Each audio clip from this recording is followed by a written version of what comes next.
Well, it is 11 o'clock. So good morning to those of you that are here with us today. And welcome to today's webinar, which is talking about race in the classroom, continuing the conversation. The Institute for Urban Education comes to this conversation today advocating for our students and teachers that are doing this work every day in the classroom. But we also come into the conversation knowing that we are all learning and growing. Last fall, we talked with elementary educators about some of the ways they bring the topic of race into the classroom. And then we also discussed with secondary math and science teachers what it looks like to be an anti-racist educator. And so today we are just kind of continuing this dialogue and learning in this conversation, and you'll hear from two really amazing educators here in Kansas City.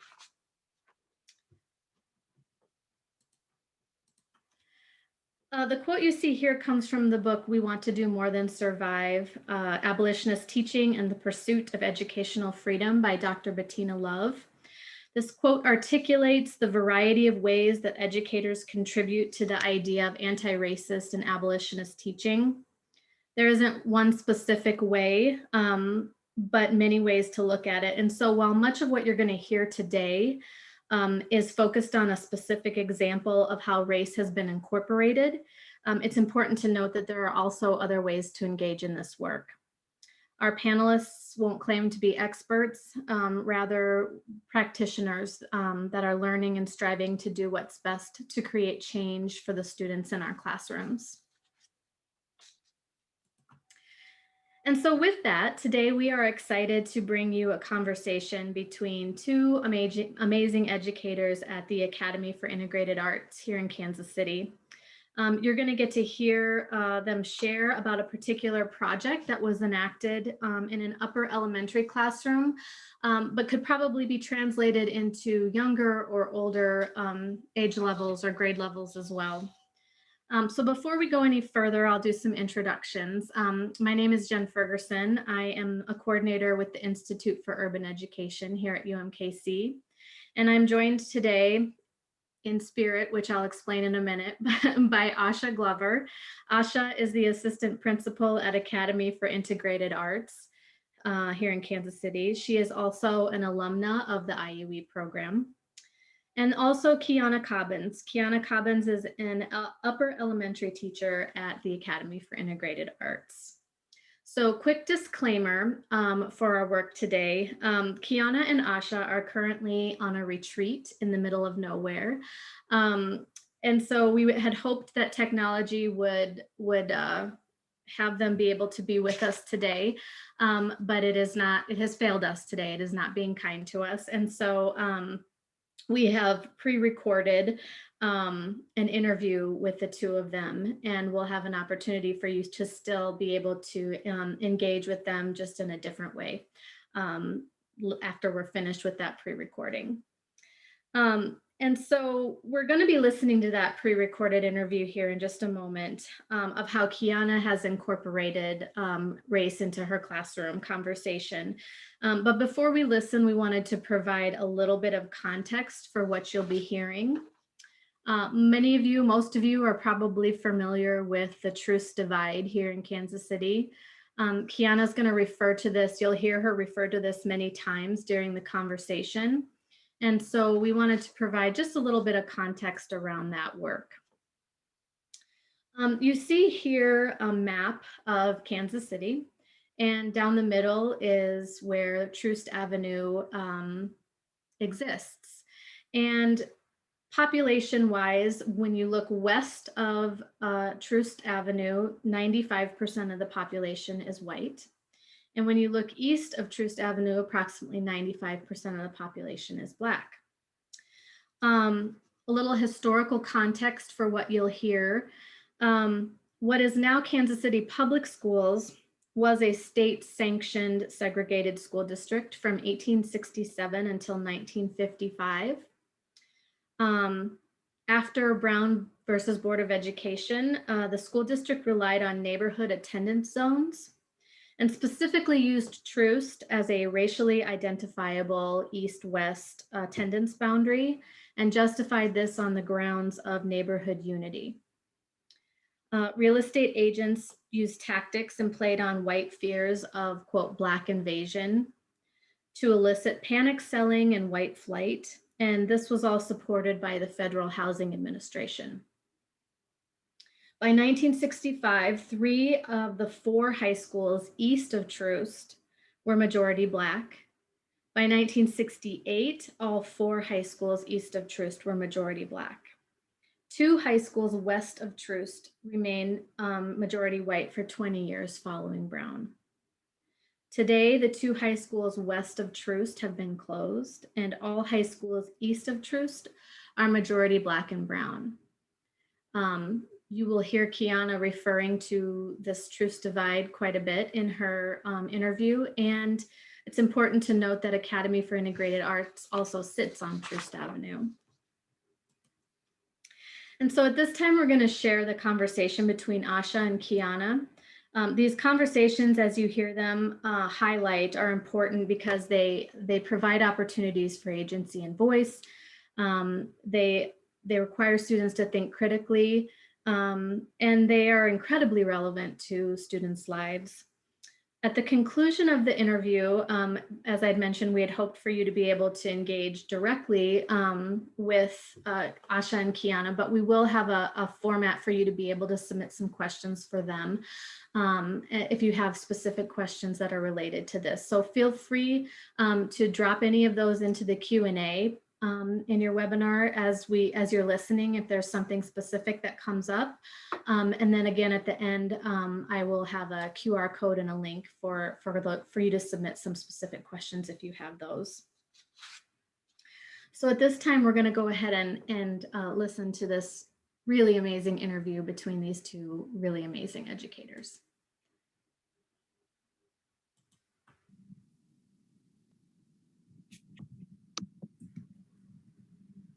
Hi, everyone. My name is Asha Moore. I'm the assistant principal at AFIA, Academy for Integrated Arts. Hi, I'm Kianabbins. I teach upper elementary at AFIA, Academy for Integrated Arts. All right, I'm so excited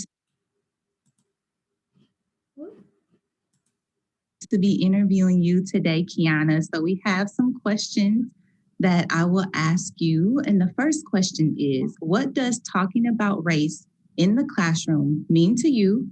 And what do you think it should look like and sound like? Talking about race in the classroom is very important to me. I think that it is the makeup of who we are, is a part of our identity, our race. So having critical conversations around racism, what it should look like and what it shouldn't look like is very important to me. I believe the conversation should be very authentic about real people, real places, and real experiences, especially around issues of racial injustice, inequity, racial inequality, because those are things that did happen and are still happening to this day. And so I think that it is important that we have those conversations in the classroom. Thank you. And how is talking about race in the classroom part of being an anti-racist educator? That's a good question. So the word anti means not or against. And so if you are against something and you want to see it stopped, you have to inform people about it. And so children are the same way. As teachers, it's our job to give them information. It's our job to inform them. And racism is something that is happening now and also happened a lot in the past. It's a part of our history. It's a part of America's makeup.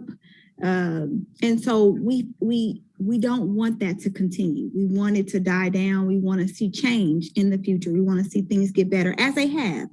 And so we want that to continue to happen. And with the kids, they are those change makers. They have the power to be those change makers. And so teaching them about those things that happened in the past, so that they do not repeat themselves, is important. And so the teachers have a good way, or you as a teacher have a great way. When you have a structure in place, you have the ability to really teach that without overwhelming children or making them feel overwhelmed. So I think that being an anti-racist and having respect for everyone, who they are, their background, their ethnicity, their culture, I think that it's important that we first start with like the history and think about where we've come from, and then where we are now to where we want to go. And what would you say to teachers or educators in classrooms where the students maybe don't look like them, or maybe even in classrooms where the teacher and the students do look the same? Is it just as important to be an anti-racist teacher or an educator? And what would you say? Yes, absolutely. 100%. If you teach, if you're not a teacher of color and you teach in the suburbs and most of your students are Caucasian or not of color, they need to know. They need to know how important it is not to be a part of racism, or not to, they need to know the things that, are not okay to say, or not okay to speak to other people who are of color. But on the flip side of that, also teaching, just period, point blank, it doesn't matter. We have to teach everyone as teachers. We have to teach students how to work and learn together, and to respect each other for who they are. And that comes with, if you're in the urban core, if you are in the suburbs, if you are in rural education, it doesn't matter. You need to make sure that you are talking to your children, because this is something that is still happening in America. And so since it's still happening, as a matter of fact, it's happening all over, but since it's still happening, then it's something that we have to talk about. And it's something that we have to teach our students how to do or how not to do. So, thank you. And I know you worked really hard to create that environment and atmosphere in your classroom where all students feel like they can be themselves, be authentic, and that makes it really easy to have those crucial and important conversations about racism and some of the things that we'll hear about in a little bit. Yes. And so my next question is, what are some of the ways you have incorporated this into your teaching?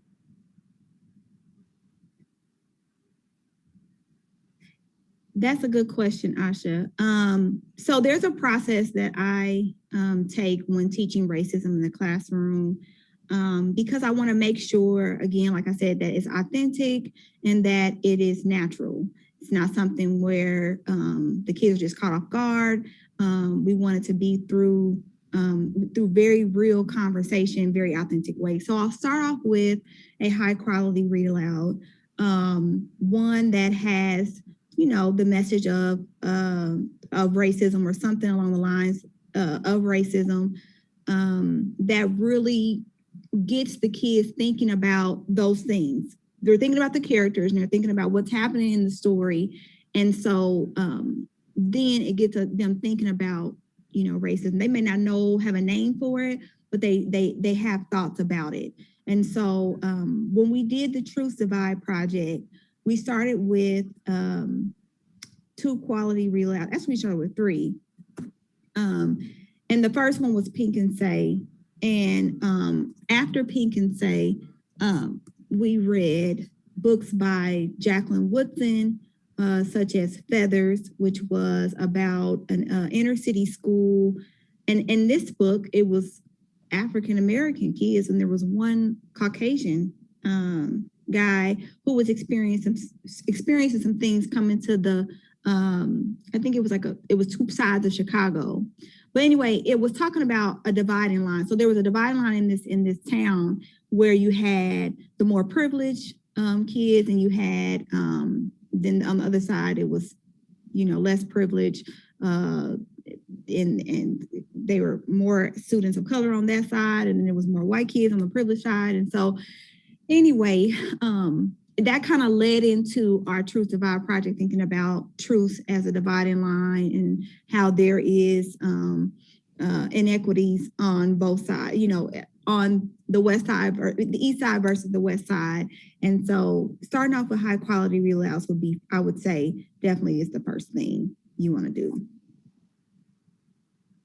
And as I said, when you start off with those questions, they will lead into, as you start off with those books, they will lead into questions.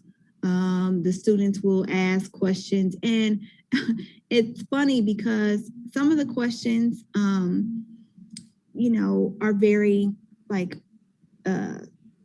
surface level, and then some of them are really, really deep. And so you'll be prepared for that. You'll have a wide range of questions, but these questions came from this is an example of questions that came from the book Pink and Say. And so, I just told them, what are some of the things that you're wondering as we was going along?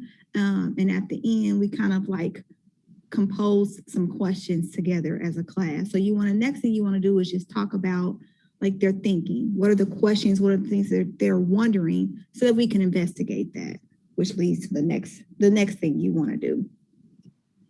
So the investigation is where you as a teacher have to be prepared for that. So you take the questions that they ask, and you want to go and research some books that would be good to bring into the classroom, some websites for them to look at, things like that. Now I am talking about, like I said, I teach upper elementary, but when you have younger students, you can think about some more books that you can continue to read that may go back to answering those questions.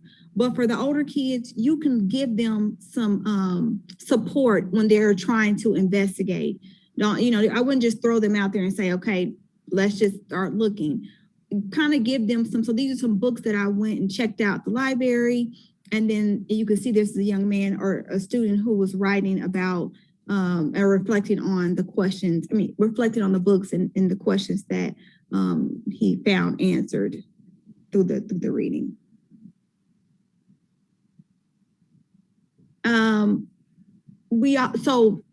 Doing a wide range of investigation. So you want to use all different types of media. There are so many websites and so many things that are available that can help you with that. But watching local news, we annotated text. We annotated lots of text. The Gettysburg Address was one of them. And one of the lines in the Gettysburg Address, President Lincoln was talking about the unfinished work. Well, he was referring to the war at the time. It was the Battle of Gettysburg, the bloodiest war. The bloodiest battle in the war. And he was like, we got work to finish, which was to keep our nation together. And so I just rephrased I took that question and rephrased it. I said, guys, okay, so he was talking about the unfinished work in America during that time, but what are some things that we still need to work on in America now? What do you think? And then the kids came, just listening.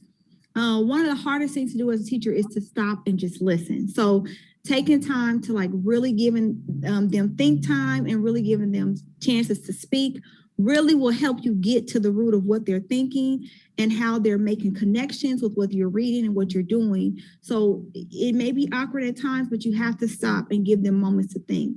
And sometimes it may not be a lot of conversation. It may not. Sometimes there is. And so this was one particular time when I asked that question, it ended up leading into the change of our project and the unfinished work in America.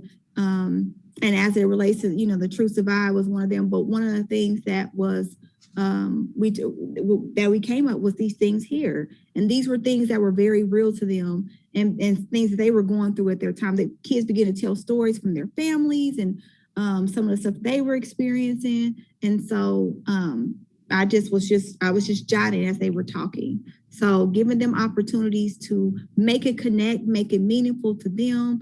And then you have to listen for those connections so you can know how to really guide those conversations.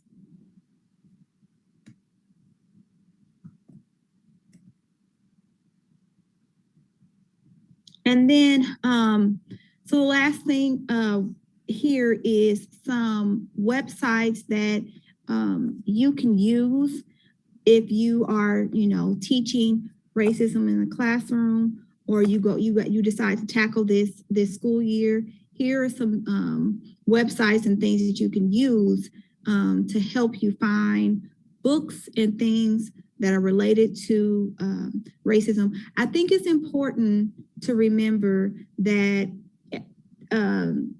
you want to think about the grade level you're teaching and what's appropriate, what makes most sense for the grade that you're teaching. For younger kids, continuing to read books around those, having conversations, maybe even acting it out and things like that. Those are some good ways for the younger grades. For the older grades, having them investigate, look things up, bring stories in. If they hear something on the news, share maybe during a morning meeting, and, providing space and place for them to talk about these real issues. But, even grades older than that, when you think about secondary level or grades older, you're like, well, what can we do? Giving them the materials to read. So like I said, you want to provide them with as much support and scaffolding as possible, or scaffold them as much as possible. So not just scaffolding their questions or, what they're talking about, the discussion, but you also want to give them resources and materials to read. So I know Patricia Polacco has really good picture books.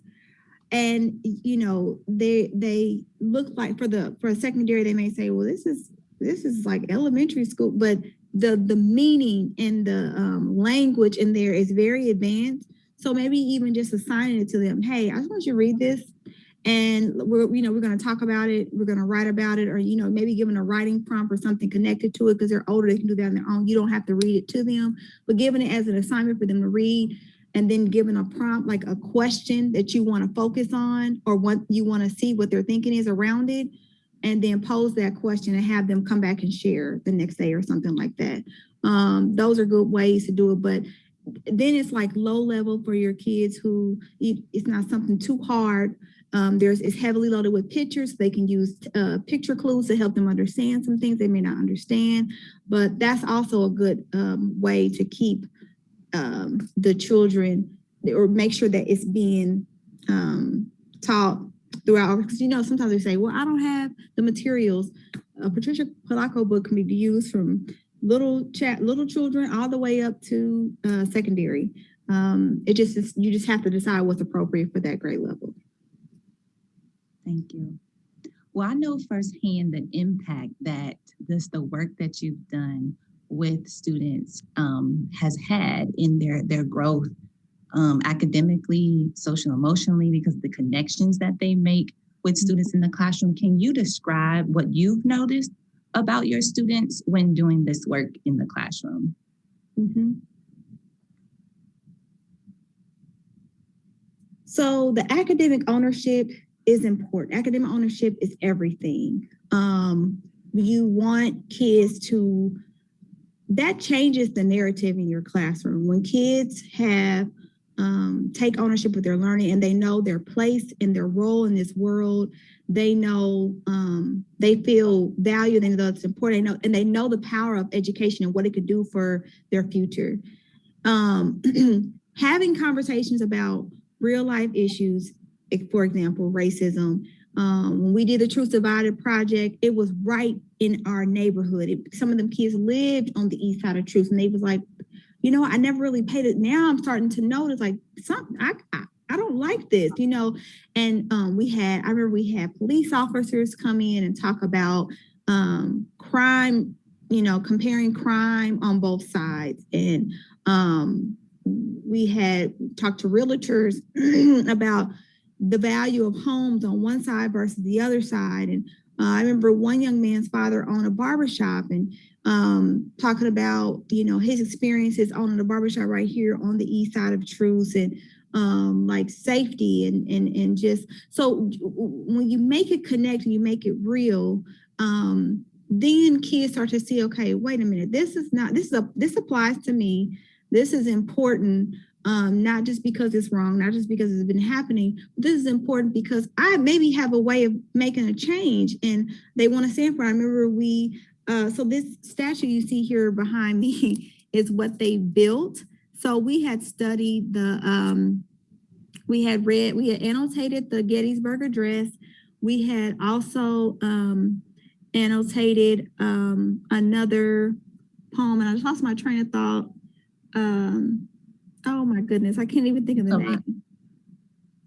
What was it? I can't remember. Was it the New Colossians?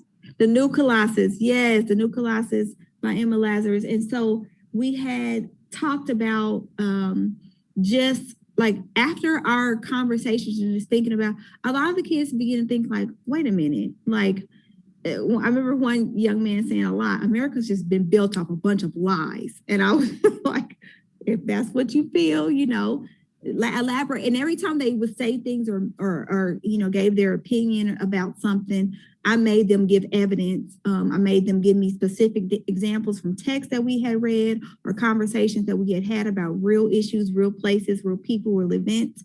And so they just begin to see like, wait a minute, like this is some of the stuff that's been happening. It's just not right. And, I'm saying, and it's still happening. And so Emma Lazarus talks about the Statue of Liberty and coming to America for a better life. And if you notice here, they have, so this is this. So she talks about the torch, and she talks about with her beak in hand, welcome. She talks about how it's so welcoming, and they're like, false.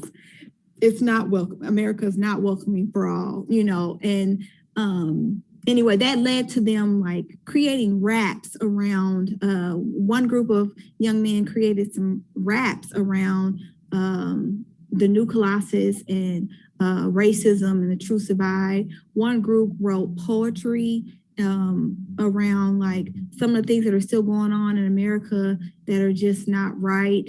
And, when are we going to make change? When it's going to change? When it's going to get better? And then we had a group create this.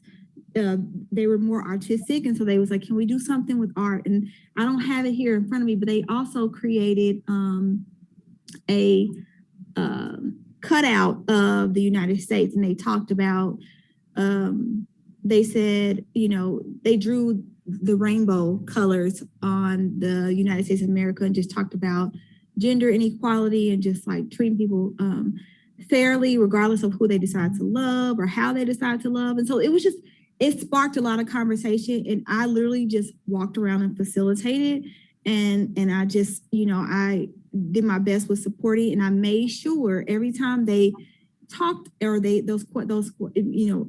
try to support with misconceptions, and then I also try to always remind them, you have to give evidence. If you're going to speak strongly about something, you need to give evidence as to why you feel the way you feel, and so. It just sparked a lot of good conversation and things. So, and then it also helped in just their accountability. A lot of times they would come to school and say, I got to stay focused. What I'm saying? I want to make, it was important to them. It made school meaningful and important to them. So, sorry, that was kind of a long answer, but that was some of the things that I noticed with No, I imagine I know all students feel successful in your classroom because of just the opportunities you provide. And then also too, the different avenues they are able to, be able to learn and be able to show what they learn because you're able to meet their needs in a variety of ways. So.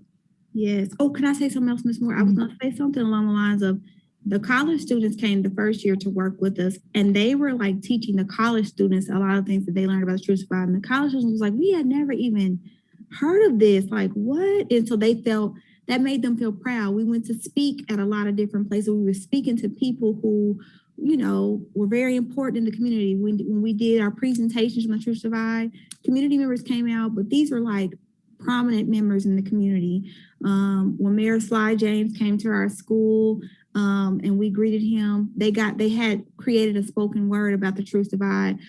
At the time we were talking about metaphors and figurative language during our reading block. And so we had created a spoken word that was metaphoric. And I could quote it right now, but I don't remember it all, but I just remember the first line is truth divide is a dividing line of race, income, poverty, and education. I know I messed it up, but I mean, we talked about metaphorically that it's not really a dividing line, but it is figuratively speaking. So it was just, I mean, I could literally cry. It was really powerful just hearing their thinking, their thoughts, and making it apply, and the ownership and power they felt. They didn't want to miss school because they knew we might have an event. And then one of the students actually emailed Kevin Bryce, who was the producer of We Are Superman, who wrote the documentary on the Truth Divide here in Kansas City. I let her email him. I got consent from, administration and her parents first. I wouldn't just do that. But she was like, oh, he's my friend. But he was a friend of her parents. And so she reached out to him, emailed, can you come speak to my class? And he did. He came. So she felt a sense of pride, like I got him here. And I had her introduce him to the class. So just, it just gave them, it was very authentic and gave them a way to really, and it just means so much. And I saw on the 4th of July this year, an old parent from that class posted on Facebook, she was wearing her son's unfinished work shirt that we wore from she said, the unfinished work in America. He still talks about the unfinished work in America. So, they'll never forget those things. So, yes. Yes, so amazing.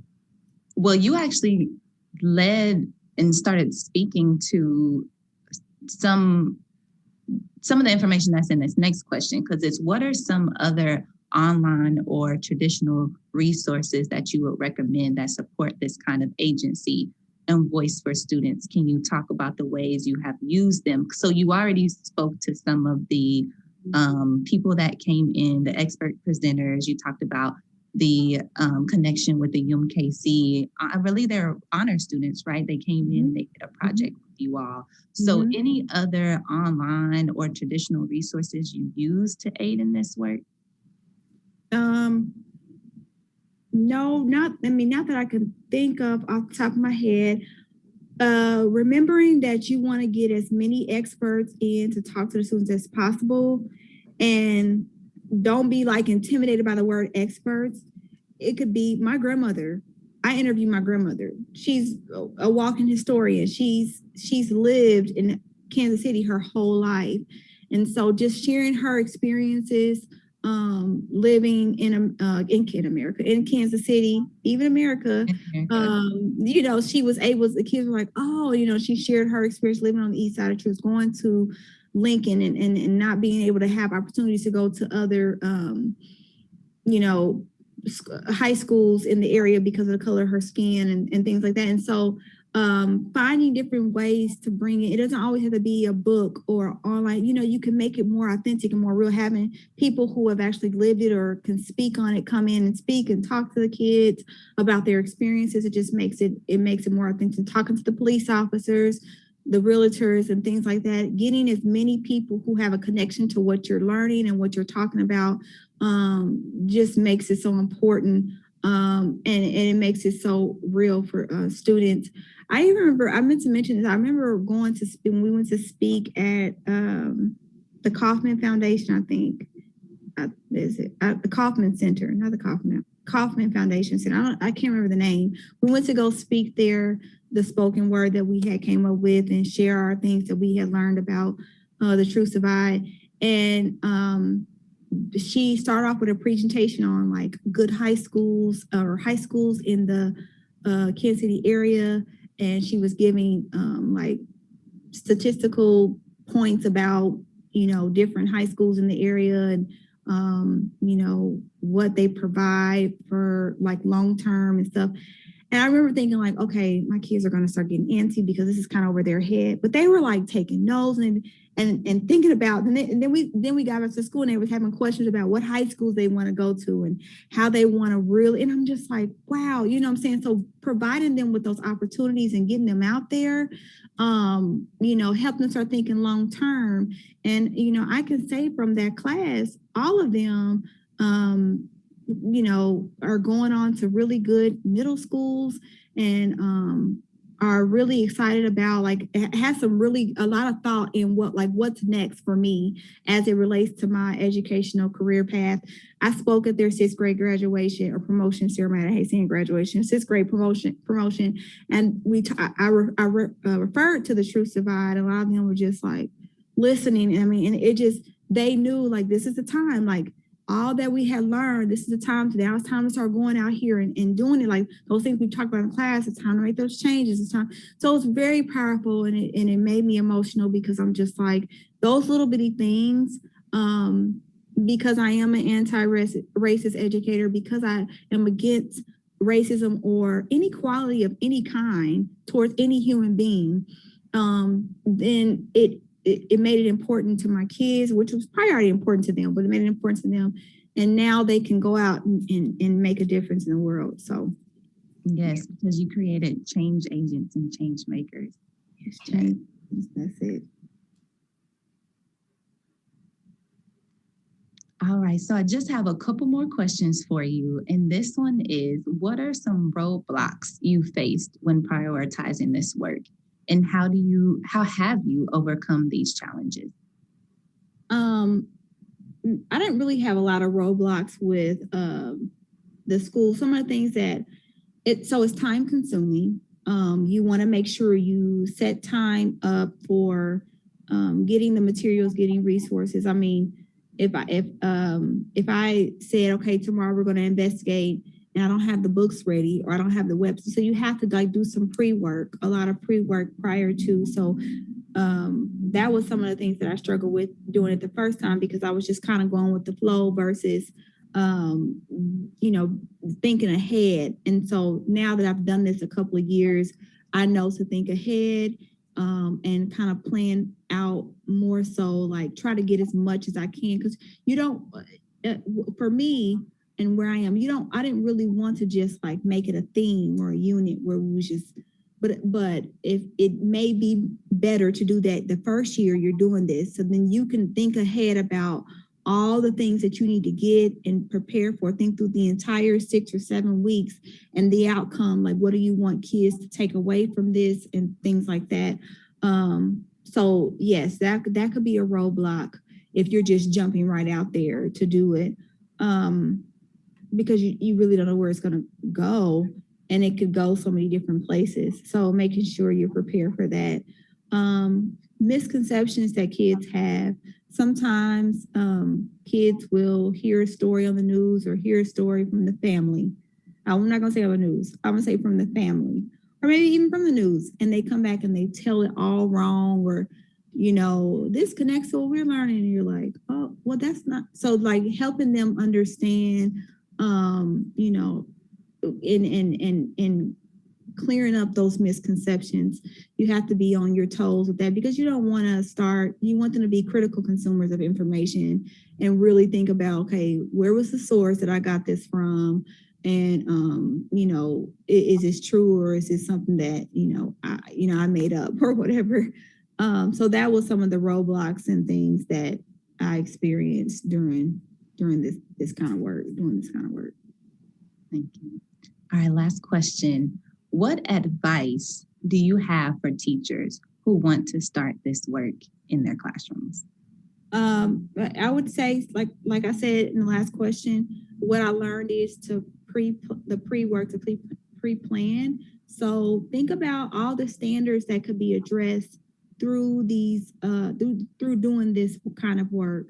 There are so many literacy and writing standards that you can hit when you think about opinion writing, which will eventually lead into, argumentative essays and things like that, and persuasive essays. And so you want to think about all the standards that could possibly be covered. Because one of the things that, I talked about doing like the project work and things like that, but if that's not really what is going on at your school, you could do, if you're teaching, finding creative ways to teach standards that have to be addressed regardless of where you're at, and creative ways of doing that. So for example, like listening to music that is, maybe has an underlying message of like, racism or things, or, racism of the past. I know an example will be like John Legend's song, Glory, having the kids break that down, thinking about metaphoric phrases. And it could be, you can even like, test them on it using that song and then having conversation around it. Your speaking and listening standards are also connected into that. Maybe having the kids present and things like that. So there are ways to, do this during your normal day without making it an extra project time if that's not what's on your schedule or what is a part of your curriculum every day. Reading and writing, speaking and listening standards can be covered. You can even use math, like statistical research or like statistics in math and things like that, and pose questions. Your word problems or questions, especially for the upper L, could include, examples of statistics that are things that are wrong and are connected to racism, and have them answering like math questions and things like that. So it's just really, the biggest obstacle is like, how creative do I want to be? How much time do I got? You really want to think through it and where you want to go. And that could present as a challenge, but don't give up on it. Start off, like I said, start off with your high quality read alouds. That's the best way to, start conversation, first of all. But if you want to take it deeper and things like that, really kind of like sit down and think about, where can I go with this? What social studies standards I can hit, what science, and be creative and think about it. So, and you can also collaborate with, your team and talk about it, because you guys probably could do it together and get your classes together and have conversations and things like that, presentations for one another and stuff. So, just make it as doable for you as possible. That's great advice. Well, thank you so much. I really enjoyed talking with you today, and thank you for sharing your expertise with us. Yes. Really appreciate it. Thank you. Absolutely. Thank you for having me, Ms. Moore. I appreciate it. It was fun. As we come back together live, Kiana has shared with us a quick synopsis kind of video that was put together that kind of is a big picture kind of clip of some of the different things that you heard her referring to. So we're going to watch this 1 minute clip here that kind of just is a culminating piece for a lot of what she was talking about in that interview.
And so with that, as I mentioned, Kiana and Asha were unable to be here today because they are on a retreat, and we were hoping technology would work, but it did not. And so we've got a QR code here for you if you want to scan that with a phone and submit any specific questions that you have to Kiana or Asha.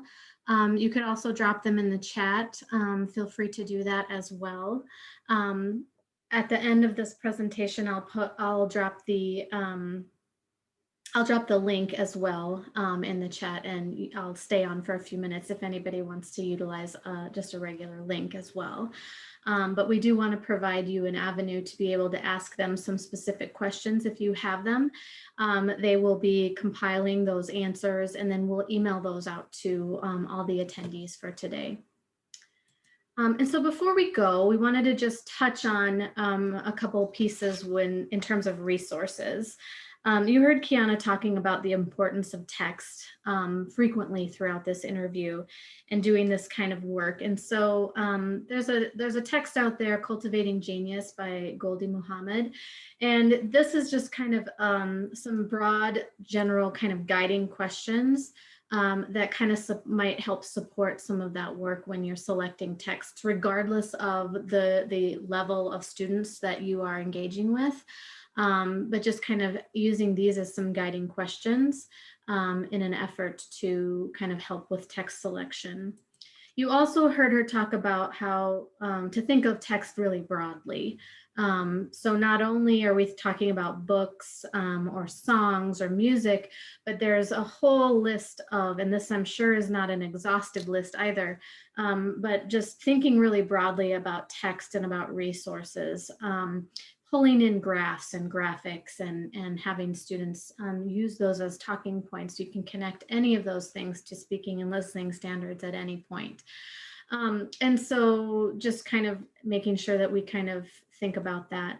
And then finally, Kiana also mentioned these same websites, but the websites you see here are just a very small handful of some resources that can really be a starting place for doing planning if you're really wanting to find lists of books that would be appropriate for the topic of race in your classroom, as well as different lesson plan ideas or project ideas.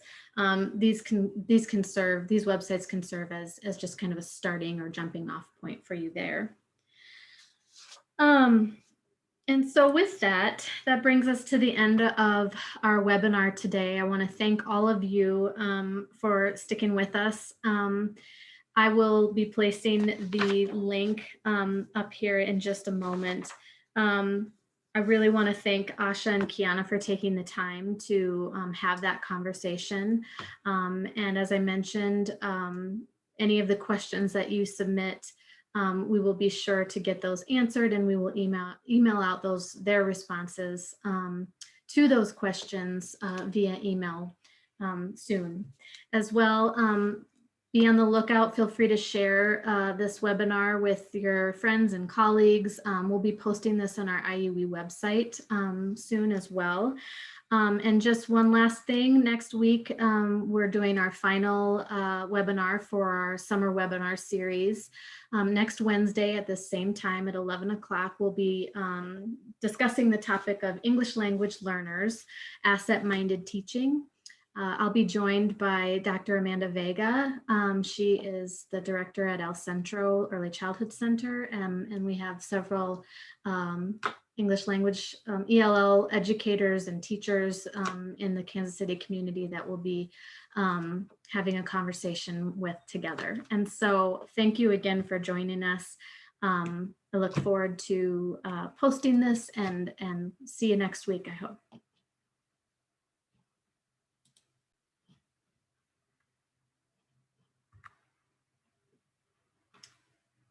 So at this time, I am going to place the link for questions in the chat if anybody is